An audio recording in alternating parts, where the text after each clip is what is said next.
A very warm welcome to Madam Jessie. Today we're going to present the problem-based task that given to us for a subject DFS 50113 Security Audit. Before we start, before we start our presentation, I would like to introduce my group mates. First, Darwin Dandraj and me, Jason Raj, and Kishan Rao. This presentation is divided into two findings, finding 1 and finding 2. So let's start with finding 1. Finding 1 will be web. So pre-assessment. The user faces the problem once performing reset the password by clicking the forget password, but some accessing sections are still logged in. The new password does not validate the older section. The security audit team did the SQ and as the same situation to find out regarding the issue and find that the issue is real on that particular website.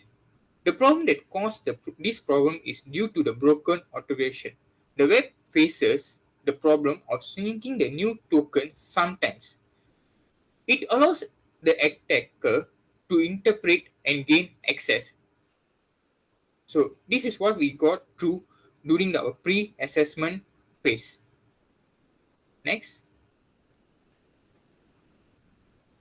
So the assessment is that we choose the first tool was Nexus Professional.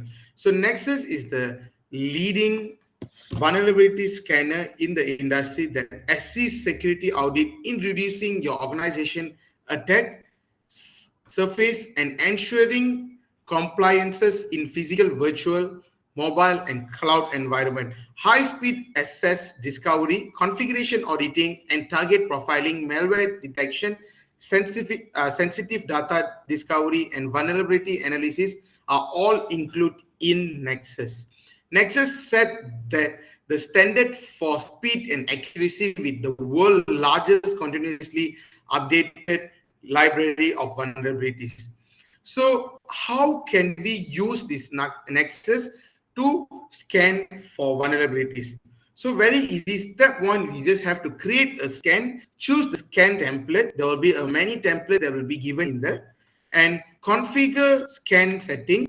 Configure the setting in the basic settings section.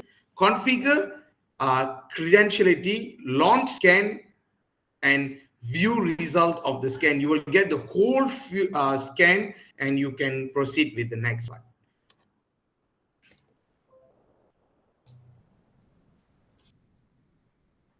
Okay, Kishan have explained how to use regarding the Nexus Professional tool. So the features that available in Nexus is basically scanning capabilities and accurate and high-speed asset discovery. And vulnerability scanning includes IPv4, IPv6, and hybrid networks, uncredentialed vulnerability discovery, credential scanning for system hardening and missing patches, web application key benefits, identify malware, botnets, and malicious process, lower your cyber risk vulnerabilities and material violation during audits as we are done the security audit and dynamic scan results. These are the features of Nexus Professional tool that discovered by our security team to proceed to during the assessment. So the benefits of this tool is basically highly accurate scanning with low false positive, and it shows which are the critical, which are the non-critical, which are the moderate, even at that tool itself. What are the vulnerabilities have to be prioritized by telling our it's moderate and it's not critical and so on. Comprehensive scanning capabilities and features scalable to hundreds of thousands of systems, easy deployment and maintenance, of course, low cost to administrator and operate as well in Nexus Professional. As Kishan and Darwin told about the first tool, now I continue with the second tool that we have get for our for the findings of web. So that will be Acunetix by Infinite. So Acunetix is an online version which performs a network security audit on the server that hosts the website. By running a port scan on the system, The web security scan will identify any services that running on the scan server. Acunetix will notify you of the operating system and software that is hosting the detected service. So, this will be one of the useful tool for findings of web. And how to use Acunetix by Infinite. There are three simple steps only. First, we have to click on Add New Profile button and name the profiles.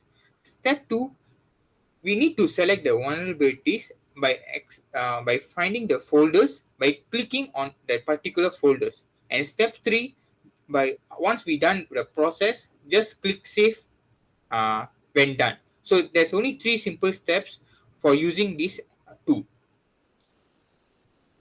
So Jason have told us how this works and about the application. Now I would like to say about the so features. What are the features of Acunetix? So first is web server configuration detection. Next would be web server security scan, port scan against services, and report generator to create professional and regulatory compliances report specifying detection vulnerabilities and suggested fixes. Scanning profiles to specific vulnerabilities checked for separate website. Scan comparison tool to easy spot difference and locate new vulnerabilities between previous and recent scan. So what are the benefits from Acunetix that we can get? Why is it that these are one of the suggested one? It can be provided more information about the vulnerabilities such as source code line, stack trace, affected SQL query, and so on. There are many more. These are the main ones that we have told y'all. And next would be by that you can also find and fix vulnerabilities easily and faster. So this will save our time and everything will happen. So next would be notify you of web application configuration issues that may result in a security misconfiguration or exposure of sensitive information. And the final one will be produces detailed data access and user activity reports to aid in compliance management. Okay, post-assessment is the detailed analysis. What are the solutions we can propose to an organization so they can make their mistake and patch it up so that it doesn't occur again, just like the thing we have found in pre-assessment. So these are the changes that we could bring in the system. So use refresh token, especially when the token is refreshed once again. Let's say when you are already change a password, let's say it will change the token to a new itself. So if you're using the older password, it won't be valid and it doesn't allow to enter in as it will sync with the new token itself. And session expires with two timeout types, inactive and absolute. So for an example, let's say inactive, the session would inactive about, let's say we have to find the average time end user is spending on that website, let's say 15 minutes. After 15 minutes it's automatically will log out from that website, so that again the user have to log in. So this is an secure term to not allow any attackers to gain advantage of older password. Let's say as the pre-assessment have said, the attacker might use the older password and log in and steal information, right? So this one would automatically log out so that the attacker chances to attack is less and gather information would be too less because of it. And absolute, just like WhatsApp web, when we are opening in one tab and we are duplicating in one tab, we can't use it in two tabs because we are using timeout type, which is absolute. So only on one tab it is usable. So it allows only user to see which is active. If another tab is active and he unable to use it, he would change the password after all. So after changing the password, it will use refresh token. So it is more safer to enter the system and use it peacefully. And use multi-factor authentication, which is MAFA, which is multi-factor authentication requires one or more additional verification factors, just like with the ID, username, and you would have another factor authentication. Okay, for an example, it's like a code OTP, let's say 6 digit. It will change over the time every single time. So for the 60 seconds, it would change automatically. For an example, just like the app of Google Authenticator, Microsoft Authenticator, they are in the market. So we can synchronize with them and cooperate with them so that the system is more safer. And even though attacker has found the password, they're unable to get the authentication without the user access to their phones or any other devices that shows the code of the authentication, multi-factor authentication. So this is more and more secure to the system, and any attacker doesn't able to intercept in with the system. Only concurrent active session is allowed, just I have like said. The concurrent active session is just like the WhatsApp web. So for an example, this works like an WhatsApp web, right? So active session on one device is only allowed. Let's say you are using multiple devices, just like tab and so on. You will automatically log out, and it just allows for more secure in this system. By this, the user can change the password instantly and enable multi-factor authentication if they find that another tab is in use, but the user is not using it, just like that. Okay, and by inactive session, let's say it is inactive for 15 minutes, it will automatically log out, and absolute section is like 15 minutes after it would automatically log out. So it's like a time period. So these are the solution that proposed by us after using the assessment tools that we have found before this and to this organization, so that the system is more secure and no any attackers can take advantage of anything and intercept our system. That's the priority, as you have seen. So let's move on to finding two.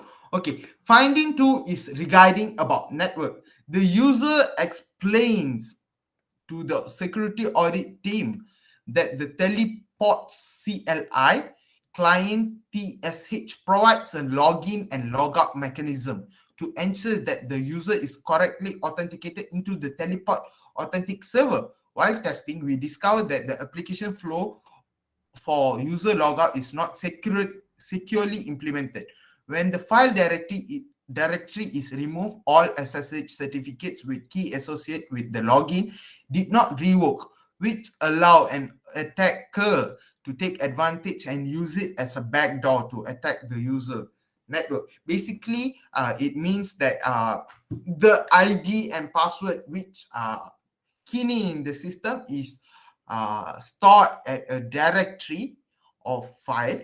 So if we removing the file, it remove all the SSH certificates and key associate, which does not allow us to log in successfully.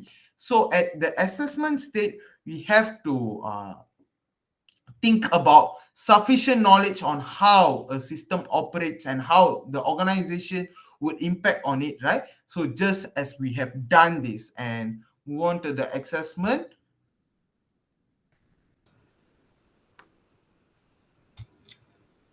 Thank you, Darren. So, as Darren told, our second finding will be network. So, under network, the second phase we have go through is assessment.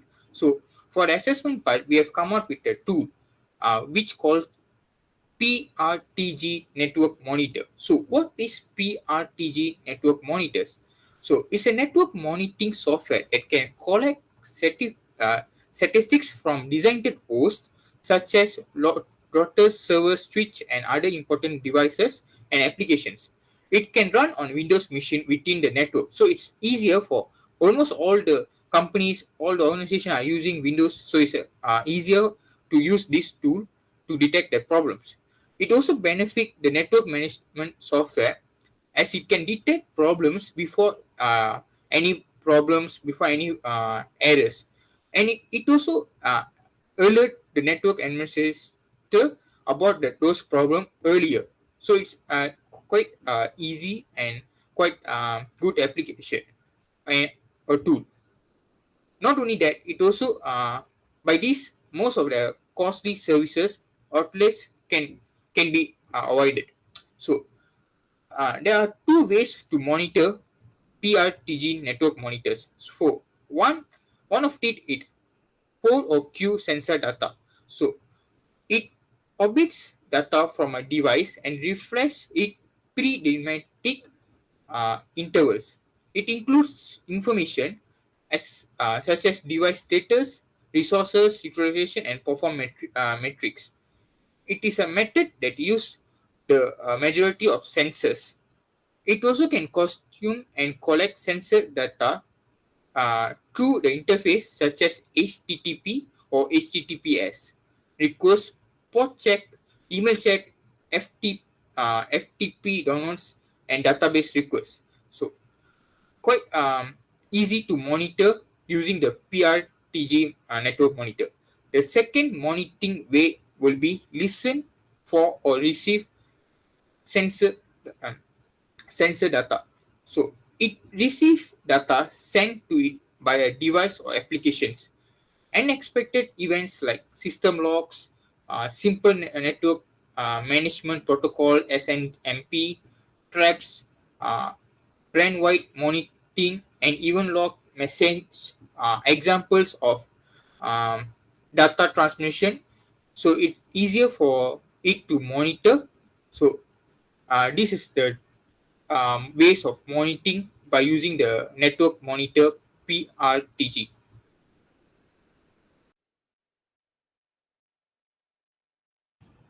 Thank you, Jason. So now let's see the features and benefits of PRTG. So the features, all important technologies are supported such as SNMP, WMI, and Windows Performance Counter, SSH, traffic analysis using flow protocols or packet sniffing, HTTP requests, REST APIs, returning XML or JSON, ping SQL. So these are the important technologies that is supported. And next would be visualize your network using real-time map with live status information. So this is very important feature that has been in here.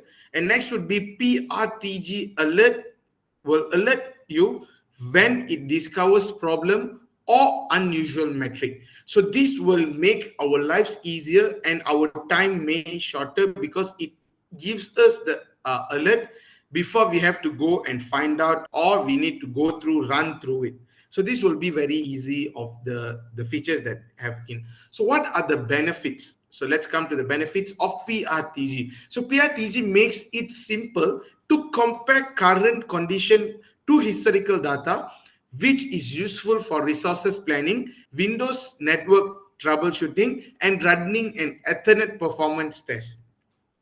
So this is very important because we need, it will be easier for us to resource the planning and Windows network troubleshooting and Ethernet performance test. This is very, very important and will make lives way more easier. And it gives you a complete overview of your network, allowing you to generate comprehensive and actionable reports. So you will know overview of how this network runs and how simple can things go.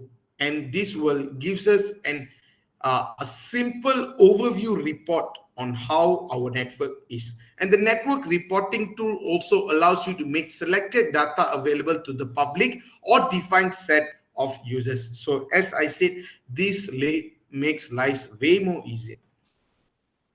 Okay, move on to next tool on the phase of assessment, right? Okay, Now we have selected the tool of Wireshark. Wireshark is the most popular network protocol analyzer in the world, which is also an open source packet analyzer. It is also used for network troubleshooting, analysis, software and communication protocol development, and education as well. Okay, it allows you to see what's going on in your network at cellular level, basically. Okay, so a fun fact about Wireshark is that it was named originally as Ethereal first of all, and after it was named as Wireshark. So let's move on to how to see network monitoring with Wireshark. So how to use it basically. So actually we have to get access to administrative privilege to start capturing the real-time data directly from our device to see what's going on in our network.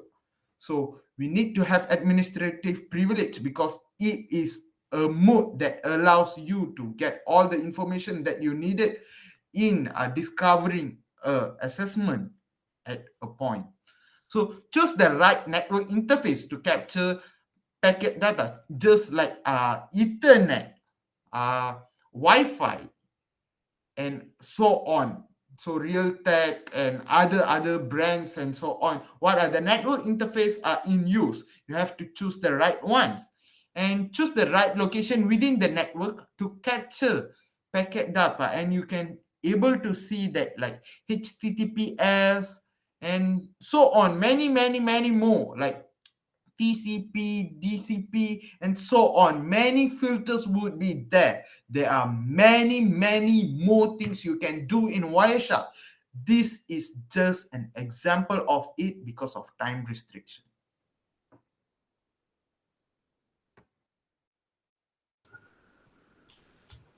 Thank you, Darwin. So, as Darwin told, Wireshark will be our second tool for the second findings. So, it have its own features. There are a lot. Actually, there's a lot of features for Wireshark, but we have come out with few of the features that are suitable for the issue that given. So, first feature is deep in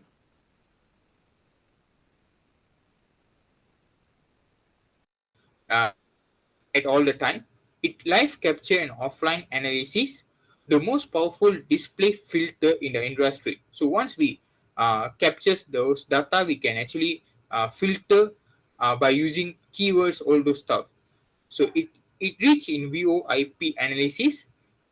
It also can decrypt support for many protocols using like IPsec, ISA, KMP, SSL, TLS, WE, and WPA and WPA2. So all these are those protocols where we can decrypt by its support. It also can capture the data and can be read from uh, Ethernet, Bluetooth, USB, token ring, frame, and FDDI and others. So this is the few features that we have listed on for the Wireshark. Next, benefits. So the benefits of Wireshark. It's free software and available for multiple platforms. It is a Windows and UNIX can easily detlink information about a package within a network.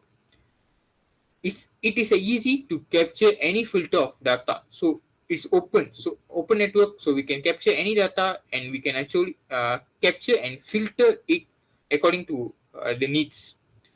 And it not probably can be used on multiple vendors, unlike like Cisco Prime. It is more user friendly compared to Cisco Prime. So these are the benefits of using Wireshark.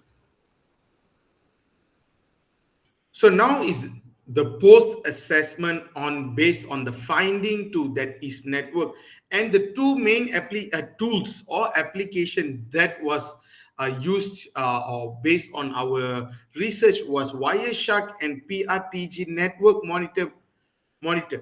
So these two are very important and big tools that is used in worldwide, but still we do have some recommendation based on the post assessment. So first, it will be encrypt file directory that stores information such as SSH uh, certificates and key associated with the login. So why are we saying this?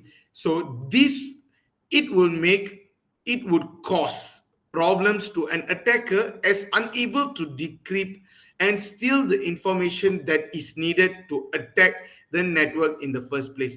It is extra protection for the network file as well. So we will have a more secured and stable for all our network, and there will no leakage of any information from the network. And next will be re-authenticate for sensitive features.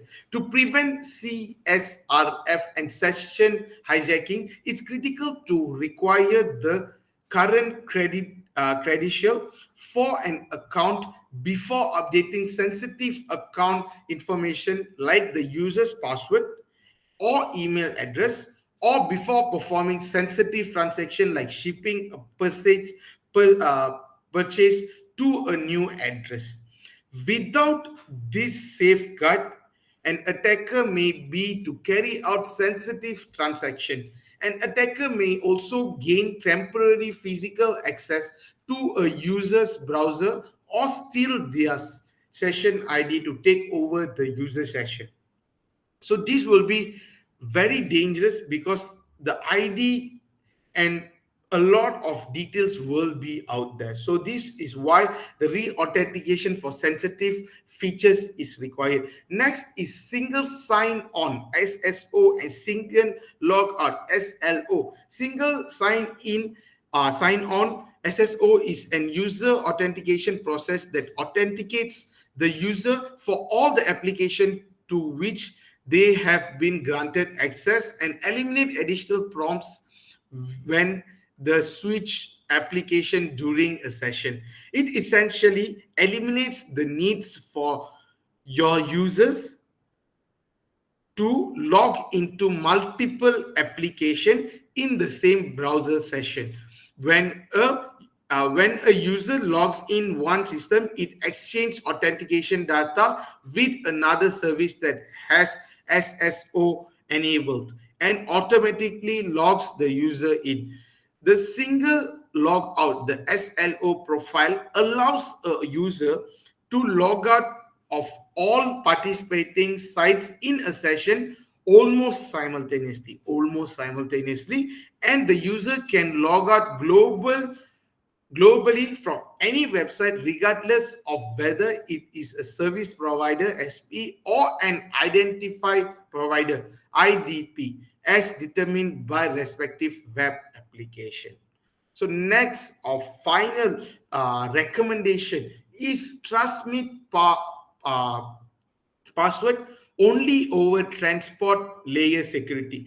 The login page and all subsequent authenticated page must be accessed only via transported layer security or other secure transport. The initial login page, also known as the login landing page, must be served using transport layer security or other secure transport.